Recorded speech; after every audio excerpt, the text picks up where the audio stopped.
I'm Michelle Elstein. I'm a self-leader. I've been saying that for a while, and I've just realised I'm doing the one thing that self-leaders should not do. And you know what else? I went for a walk with a friend of mine the other day, super senior leader. He's doing it too. And I'm going to share with you some thoughts here and a mindset manoeuvre so you don't make the same mistakes we're making. So what is it I've been doing? Well, a self-leader chooses and owns their attitudes, emotions and actions. And you need a certain self-belief and a self-confidence to do that. But I realised I've been seeking validation from so many different places, and that affects my self-belief to choose and own my attitudes, emotions and actions. But that doesn't help me be at potential. It doesn't help me have a positive impact on others if I'm constantly worried about how everyone else is judging me. So what can I do about it? Well, the truth is, it won't be only me that this is affecting. I bet there are plenty of times in your life when you've been worried about how other people see you, you're worried about being judged. Actually, to be honest, it's how we've all grown up. From when we were little kids and we went to school. You'd be put in certain classes according to your ability. You took exams, you were graded. You wanted to go to university, it was all about the grades. Then it's about passing more exams, which is basically about pleasing and impressing somebody else. Then you apply for jobs, and so you're assessed again. And we just have this need to fit in, to want to be accepted. And so we're constantly surrounded by people who are judging us and forming impressions of us. But let me ask you this. When do you allow space for you to decide what you think of yourself and how impressed you are with yourself? So that when you want to go for the job, you really show up as the best of you. When you want to go for that leadership role, you show up authentically to impress yourself. In our professional lives, we will have all experienced this moment I'm about to share, and I'm going to use a fitness metaphor, of course, with the resistance band. You're sitting in a meeting, the conversation's flowing, and you really want to contribute. And you know so much that you want to contribute, you start thinking about it, and then the voice starts going in your head, but what if others don't like your thought? What if it's not a good idea?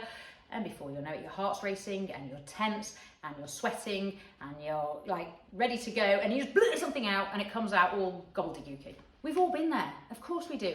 And that's because we're so worried about what others are going to think of us. Let's switch it. Let's replay it differently. We're in the meeting. Yes, it's tense. Yes, you want to contribute.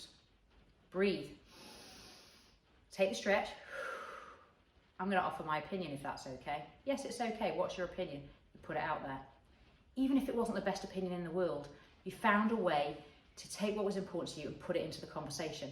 Now, this happens all the time. You go for that when you're in a team. Now you step up as a leader.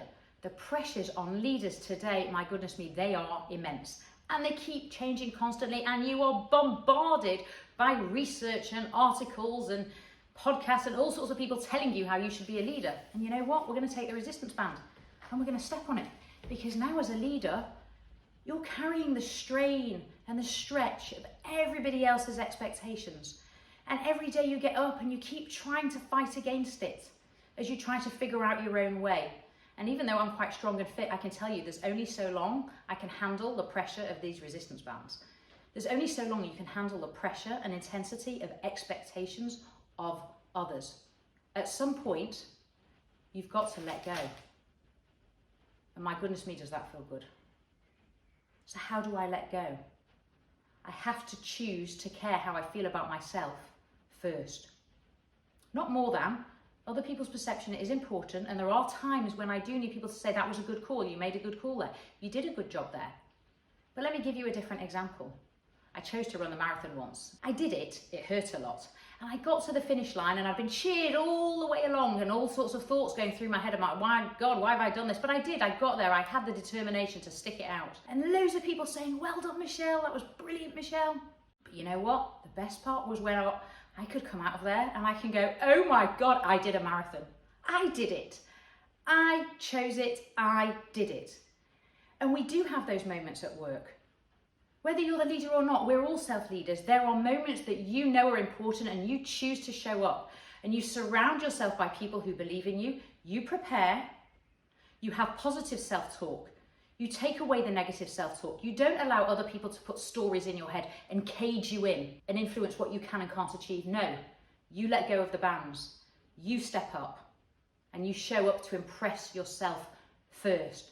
And my goodness me, is that an empowering feeling? And as a leader, we do have a responsibility to help other people do exactly that. There was one particular individual I worked with, and I wanted to create a platform for her because I knew that she could perform so much higher and bigger and better. She could break out of that shell. She could be expansive. This is an opportunity that this person would never have pursued on their own, but they did willingly step up. We put in the prep. We literally, metaphorically and physically did step-ups to consider how to step up and step into something really uncomfortable, how to impress myself, how they could impress themselves. And on the day, in the moment, that individual stepped up, and I watched from the sidelines, cheering them on, and the radiance beaming out of this person, realizing what they were capable of. And yes, the different people in the organization came afterwards and said, well done, almost surprised that this person could be that impactful, that influential.